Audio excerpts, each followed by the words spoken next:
ત્યારબાદ બીજા વિભાગમાં આપણે એ જોઈશું કે વજન જે ઘટાડેલું છે એ ઘટાડેલું વજન કઈ રીતના કયા પ્રયત્નો કરવાથી એ વજન છે મેન્ટેન રહે છે. જે મહેનતથી વજન ઘટાડીએ છીએ એને કંટ્રોલમાં રાખવું પણ એટલું જ જરૂરી છે.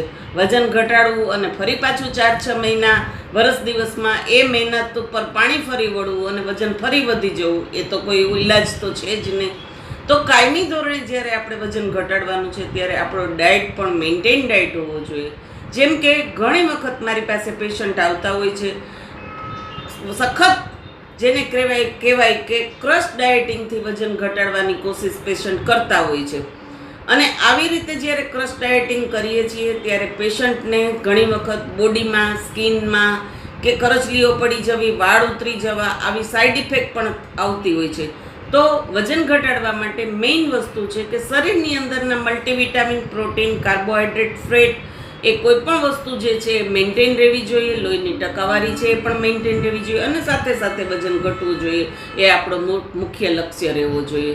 તો વજન ઘટાડવાની જે પણ કાંઈ રોજે રોજની ટિપ્સ આપીશ યુટ્યુબ ઉપર અને સોશિયલ મીડિયામાં જેમ કે ફેસબુક અને અન્ય માધ્યમથી સબસ્ક્રાઈબ કરી રોજે રોજની ટિપ્સ આપણે જોતા રહીશું, મળતા રહીશું. Stay blessed.